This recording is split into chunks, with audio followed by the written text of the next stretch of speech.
The sharp beeping of his phone jarred Tyler James from a deep sleep, and he fumbled in the darkness to silence it before checking the time. 4:30 a.m. Only one person would call at this ungodly hour. "Mark, do you have any idea what time it is?" Tyler grumbled, his voice thick with sleep. "I need a massive favor," Mark Peterson's voice came through, urgent and strained. "I'm in the ER, appendicitis. They're prepping me for surgery right now." Tyler sat up straight, suddenly alert. "Are you okay? Do you need me to come there?" "No, I need something else." "The Harrington Foundation meeting is in 4 hours. I've been working on this deal for months, and if I miss it, we lose everything." Tyler ran a hand through his disheveled dark hair. "You want me to call and reschedule?" "No time. I need you to go in my place." "What?" Tyler nearly dropped the phone. "I don't know anything about your company or this foundation. It's all in my briefcase at the office. The presentation, talking points, everything. You just need to show up, be charming, and not mention you're not me. Please, Tyler." "I've never asked for anything like this before," Tyler sighed. As one of the country's youngest tech billionaires, he could certainly handle a meeting, but impersonating his best friend was another matter entirely. Still, he and Mark had been friends since college, long before Tyler's app had revolutionized the finance industry and earned him his fortune. "Fine. But you owe me big time." 4 hours later, Tyler strode through the towering glass doors of the Harrington Foundation's headquarters, wearing one of Mark's spare suits he'd found at the office. It was slightly too small across the shoulders, but it would have to do. He carried Mark's briefcase, having spent the past 2 hours frantically memorizing the contents. The receptionist smiled as he approached. "Mr. Peterson, welcome. The board is waiting for you in the Maple Room." Tyler nodded, swallowing his discomfort at the deception. "Thank you." He followed the signs to the meeting room, rehearsing what he would say. Mark's proposal was brilliant, a partnership between his modest tech firm and the Harrington Foundation to bring educational technology to underserved communities. The foundation would provide the funding, while Mark's company would develop the software. Simple enough. When Tyler pushed open the heavy wooden door to the Maple Room, 12 pairs of eyes turned to him. His gaze, however, fixed on just one person, the woman standing at the head of the table. She was breathtaking.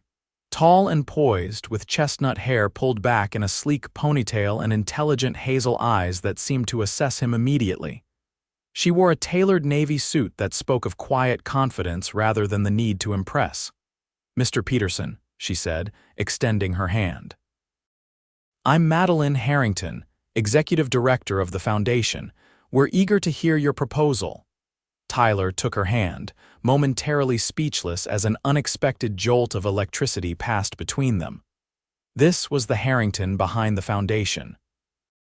Mark had never mentioned that the head of the organization was young, probably early 30s, or that she was stunning. "The pleasure is mine," he managed, finding his voice. "I appreciate the opportunity to present our vision to you today."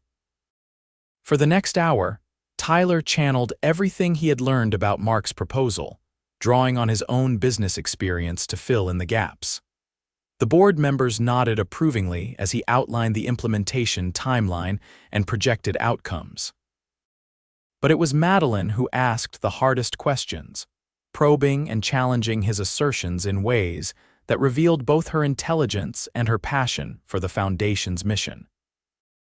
"Your proposed software is impressive, Mr. Peterson," she said, leaning forward slightly. "But how will you ensure accessibility for students with learning disabilities?" Tyler hesitated. This wasn't covered in Mark's notes. Drawing on his own company's inclusive design principles, he formulated a response. "Accessibility isn't an afterthought for us, it's fundamental to our design process," he answered, meeting her gaze. "We'll incorporate adaptive features from the ground up, including voice recognition, text-to-speech functionality, and customizable interfaces." Something shifted in Madeleine's expression: approval, perhaps, or curiosity. "That's exactly what we wanted to hear." By the end of the presentation, the energy in the room was positive.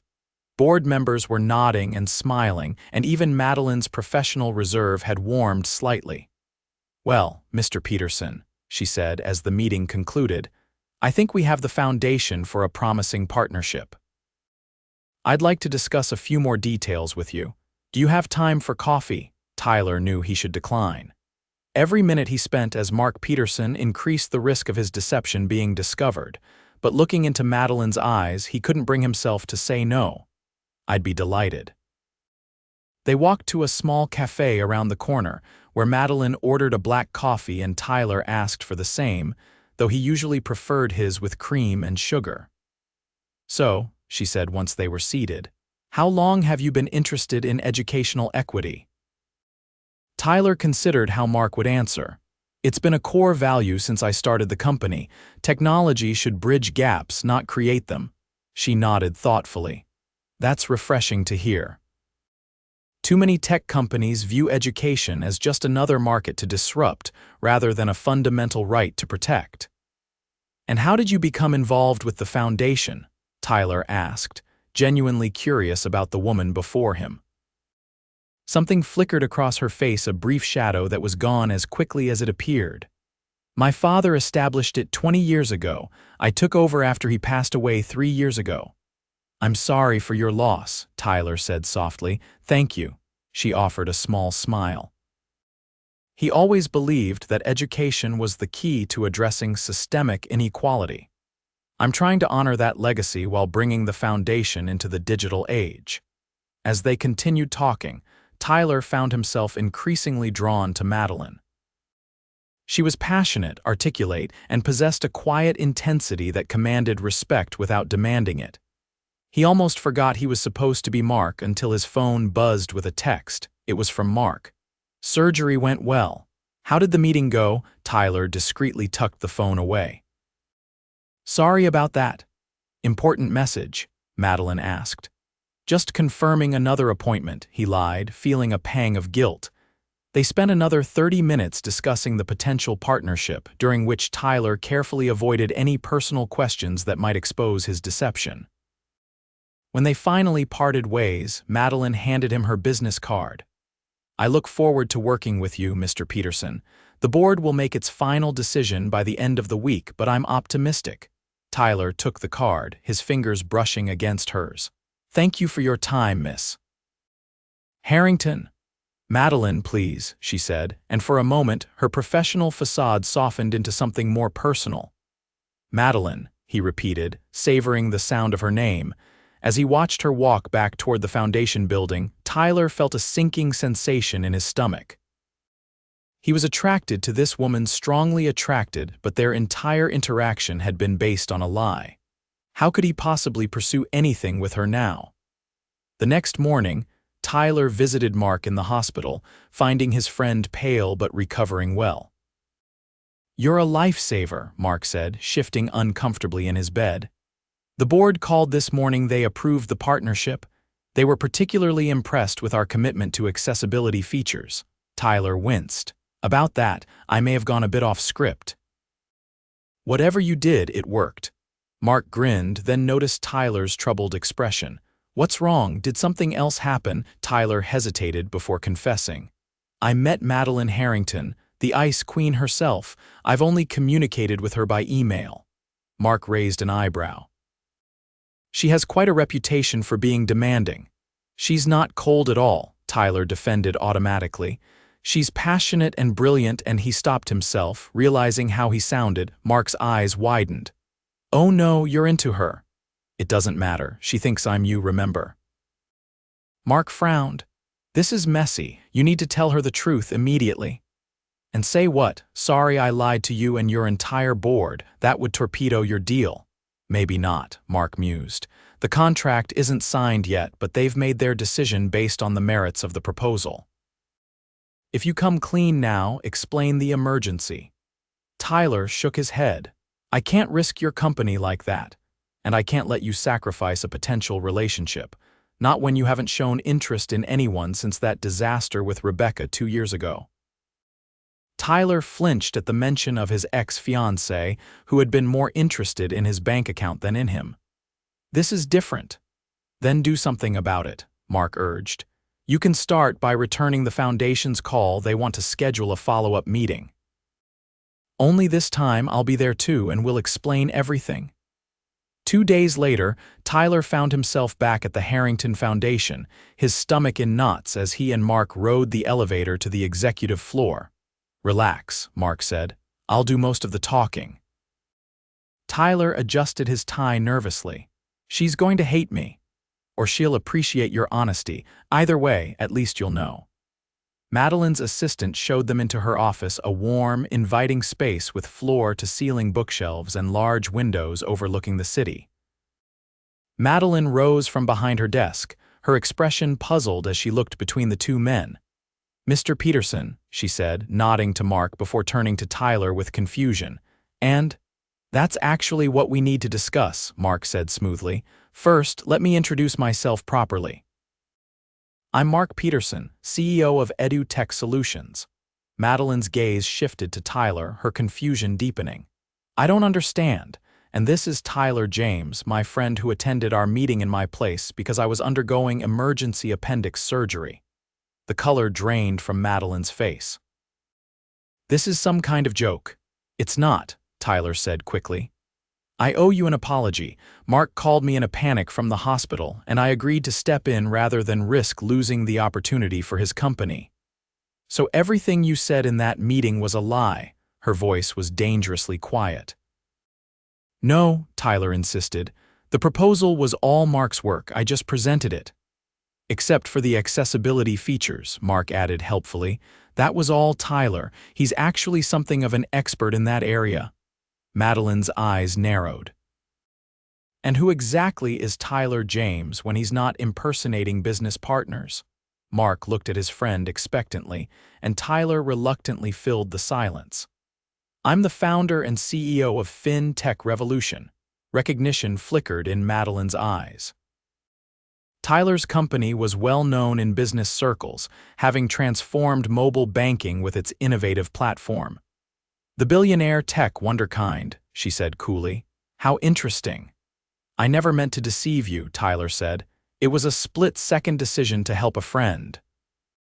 "A split-second decision that involved lying to me and my entire board." "The partnership is still valid," Mark interjected. "The proposal, the technology, the commitment, it's all real. Tyler was just the messenger." Madeleine stood very still, her expression unreadable. Finally, she spoke. "Mr. Peterson, would you excuse us? I'd like to speak with Mr. James alone." Mark shot Tyler a concerned look before nodding. "Of course, I'll wait outside." When the door closed behind him, Madeleine walked to the window, her back to Tyler. "Do you know what my job entails, Mr. James?"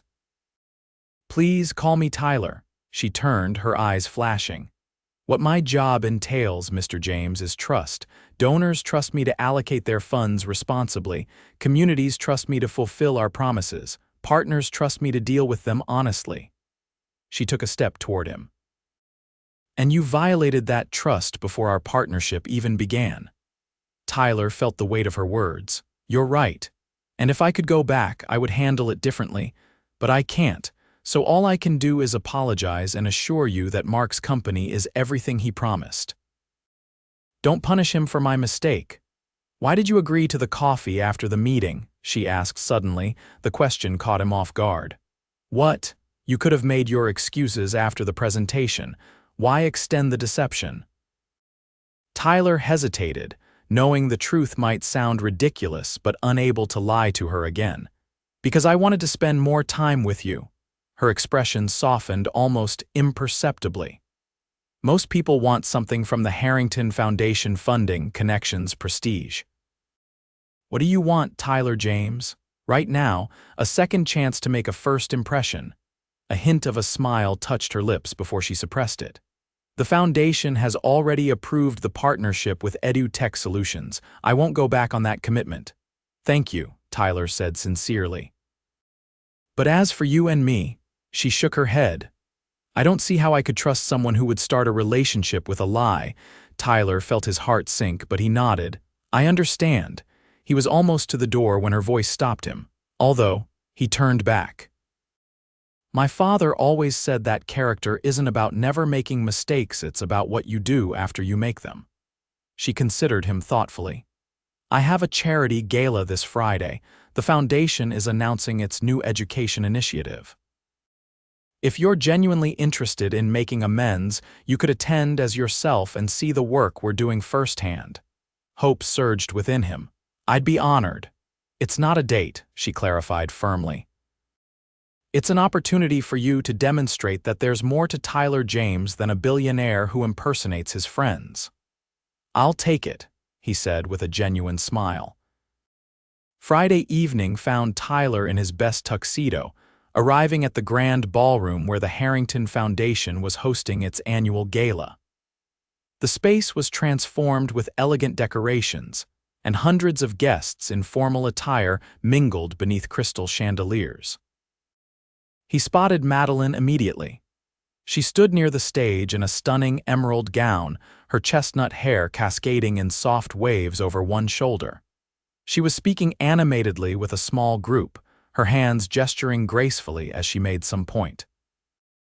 As if sensing his presence, she looked up, their eyes meeting across the crowded room. She gave a small nod of acknowledgement before returning to her conversation. Tyler made his way through the crowd, stopping to greet acquaintances and make polite conversation. Several people expressed surprise at seeing him. He rarely attended society functions, preferring to make anonymous donations rather than participate in the social circuit that many wealthy individuals embraced. When he finally reached Madeleine, she was alone, observing the room with a glass of champagne in hand. "You came," she said, her tone neutral but not unwelcoming. "I said I would." He accepted a glass from a passing waiter. "Impressive turnout. We're announcing a $20 million initiative to bring technology education to rural communities across the country." Pride colored her voice. "Your friend's company will be a significant part of that," Mark told me. "He's thrilled." An awkward silence fell between them. "I researched you," she admitted suddenly. "After you left my office," Tyler tensed. "Find anything interesting?" "Actually, yes. Anonymous donations to education programs in disadvantaged neighborhoods, scholarships for first-generation college students, a mentoring program for young entrepreneurs from underrepresented backgrounds." She turned to face him fully. "You don't publicize any of it," he shifted uncomfortably. "I don't do it for recognition." "Why do you do it then?" The directness of her question demanded honesty. "I grew up poor in Detroit. Single mom, 3 jobs, no time to help with homework. I was smart but falling through the cracks until a teacher took an interest in me. She stayed after school to tutor me, helped me apply for scholarships. Without her, I wouldn't be here." Something in Madeleine's expression changed a new respect, perhaps. "And now you're trying to be that person for others." "I'm trying to create systems so it's not left to chance, so kids don't need to get lucky to succeed." Before she could respond, they were interrupted by the foundation's chairman announcing that the program would begin shortly. "I need to get ready for my speech," Madeleine said, sounding genuinely regretful. "But save me a dance afterward?" Tyler smiled. "Absolutely." The formal program was impressive, showcasing the foundation's achievements and outlining its ambitious plans. When Madeleine took the stage, her presence commanded attention. She spoke with passion about educational equity, technological literacy, and the Foundation's commitment to breaking down barriers to opportunity. "In a rapidly evolving digital world," she said, her voice clear and compelling, "access to technology isn't a luxury, it's a necessity. Tonight, we pledge not only funds but our unwavering commitment to ensuring that every child, regardless of zip code or circumstance, has the tools and education they need to thrive in the 21st century." The applause was thunderous, and Tyler found himself moved by her words and the vision she articulated. It aligned perfectly with his own values he rarely discussed publicly. As the formal proceedings concluded and the band began playing, Tyler watched Madeleine navigate the room, graciously accepting congratulations and fielding questions from donors and partners. She was in her element, diplomatic yet genuine. Eventually, she made her way back to him. "I believe I promised you a dance," she said with a smile that seemed more relaxed than any he'd seen from her before. He led her to the dance floor, placing one hand respectfully at her waist as they began moving to the music. "Your speech was inspiring," he said honestly. "Thank you." "It's easy to be passionate about something you believe in." She looked up at him curiously. "Can I ask you something personal? After what I did, I think you've earned that right. Why the secrecy about your philanthropy? Most people in your position would use it to enhance their public image." Tyler considered his answer carefully. "After my app took off and I suddenly had wealth I never imagined, I realized how quickly people's perceptions of me changed. Suddenly, I wasn't just Tyler anymore. I was a billionaire, a resource to be tapped, a connection to be leveraged." He guided her through a turn. "I wanted my giving to be about the impact, not about me." "I understand that better than you might think," she admitted. "The Harrington name opens doors, but it also means people are never quite sure if they're talking to me or to my father's legacy. It's why I work twice as hard to prove myself." As they continued dancing, the initial awkwardness between them melted away, replaced by a growing sense of connection. They discovered shared values beneath their different approaches: Tyler's preference for behind-the-scenes work and Madeleine's more public advocacy. When the music ended, neither seemed eager to part. "There's a quiet terrace just through those doors," Madeleine suggested. "I could use some fresh air." The night air was cool and refreshing after the warmth of the ballroom. Stars twinkled above them as they stood side by side at the stone balustrade, looking out over the city lights. "I feel like I should properly introduce myself," Tyler said suddenly, turning to face her with an extended hand. "Tyler James, tech entrepreneur and occasional stand-in for friends in medical emergencies." She laughed, a genuine, unguarded sound that transformed her face, and took his hand. "Madeleine Harrington, Foundation Director, and apparently not as good at spotting imposters as I thought." Their handshake lingered a moment longer than necessary. "For what it's worth," she continued, her voice softer, "I'm glad Mark had his appendix out." "That might be the first time anyone's been grateful for appendicitis," Tyler quipped, making her laugh again. "What I mean is, I'm glad I met you even if the circumstances were unusual." "I'd like to see you again," Tyler said, deciding directness was the best approach. "Not at a foundation event, not as a donor or partner, just me and you getting to know each other properly." She studied him, her hazel eyes thoughtful. "I'd like that too, but Tyler, no more impersonations. I promise, from now on you get the real me." "Good," she said simply, and in the moonlight, her smile held a promise of possibilities. Their first official date was the following week: dinner at a small, unpretentious Italian restaurant where Tyler was a regular, and the staff treated him like family rather than a billionaire. Madeleine arrived wearing jeans and a casual blouse, her hair loose around her shoulders, looking more relaxed than he'd seen her before. "No power suit tonight?" he teased gently as they were seated in a cozy corner booth. "I thought it was time you met Madeleine, not just Miss Harrington of the Foundation." Their conversation flowed easily, touching on everything from childhood memories to favorite books. Madeleine spoke of growing up in the shadow of her father's philanthropy, the pressure to continue his work while establishing her own identity. Tyler shared stories of his early struggles coding his app in a tiny apartment, subsisting on ramen noodles and determination. "So when did you realize you'd made it?" she asked, twirling pasta on her fork. "There wasn't a single moment," he reflected. "Even when the company valuation hit $1 billion, it felt surreal, just numbers on paper. I think I finally felt successful when I funded the tech center in my old neighborhood and saw kids using the computers, building their own futures." "That's beautiful," she said softly, reaching across the table to touch his hand. That touch led to others, his hand at the small of her back as they left the restaurant.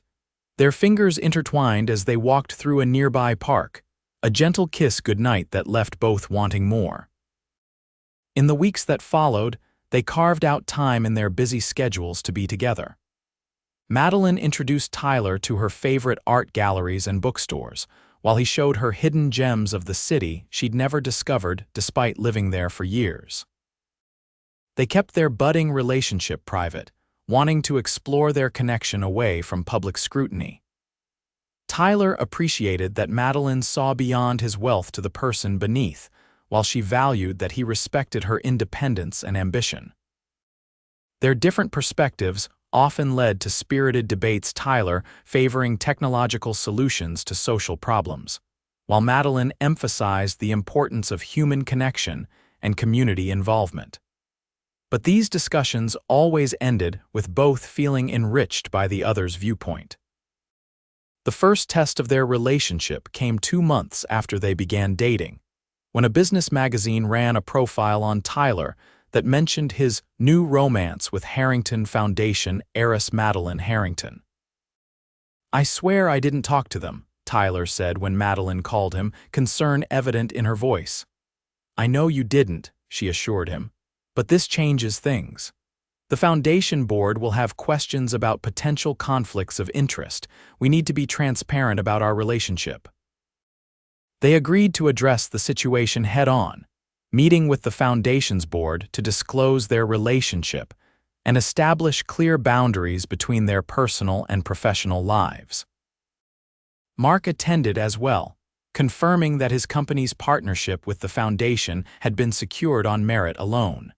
The board ultimately accepted their assurances, but the scrutiny was a reminder of the public nature of both their positions. That evening, they retreated to Tyler's penthouse apartment, both mentally exhausted. "Is it always going to be this complicated?" Madeleine wondered aloud as they stood on his balcony overlooking the city. Tyler wrapped his arms around her from behind, resting his chin on her shoulder. "Probably. But I think you're worth the complications." She turned in his embrace, her expression serious. "When we met, or rather, when I thought I was meeting Mark, I had no idea who you were, your wealth, your status. None of that factored into my attraction to you." "I know," he said, cupping her face gently. "It's one of the many reasons I fell in love with you."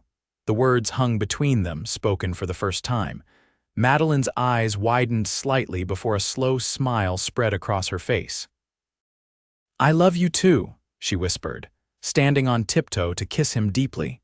Their relationship deepened over the following months. Tyler became more involved with the foundation's work, offering his technological expertise while being careful to maintain appropriate boundaries.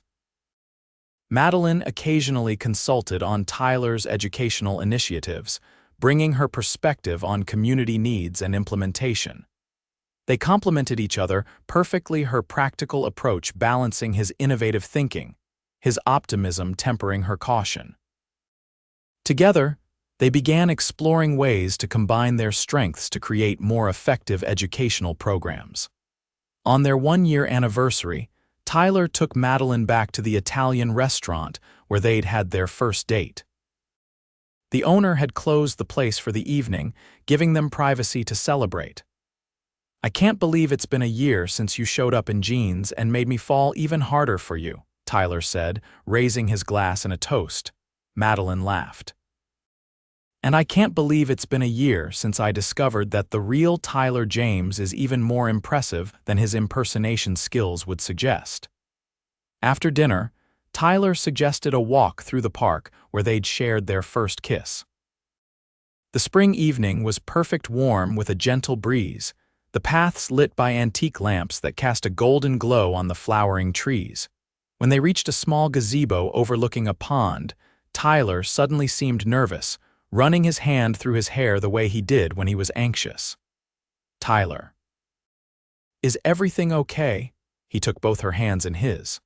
"A year ago, I was pretending to be someone else when I met the woman who would change my life.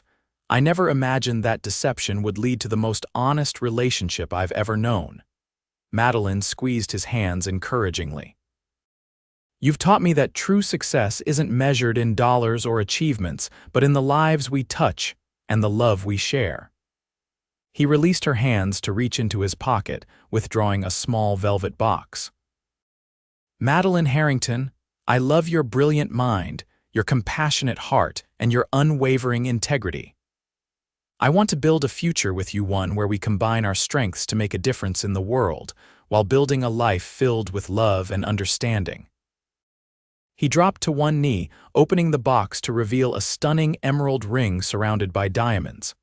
Will you marry me? Tears shimmered in Madeleine's eyes as she nodded, too overcome for words at first. Yes, she finally managed. 1,000 times yes. As he slipped the ring onto her finger, she pulled him to his feet and into a passionate embrace. I never expected that a mix-up at a meeting would lead me to the love of my life, she whispered against his lips. Sometimes the best things happen when we least expect them, Tyler replied, holding her close under the starlit sky, grateful for the twist of fate that had brought them together. 6 months later, they were married in an intimate ceremony attended by close friends and family, including Mark, who served as best man and jokingly took credit for their relationship in his toast. If my appendix hadn't nearly burst, these two might never have met, he declared, raising his glass. To Tyler and Madeleine, proof that sometimes a little deception can lead to perfect truth. Together, Tyler and Madeleine established the James Harrington Education Initiative, combining their resources and expertise to revolutionize educational access across the country. They became a powerful force for positive change, while building a personal life filled with love and mutual respect.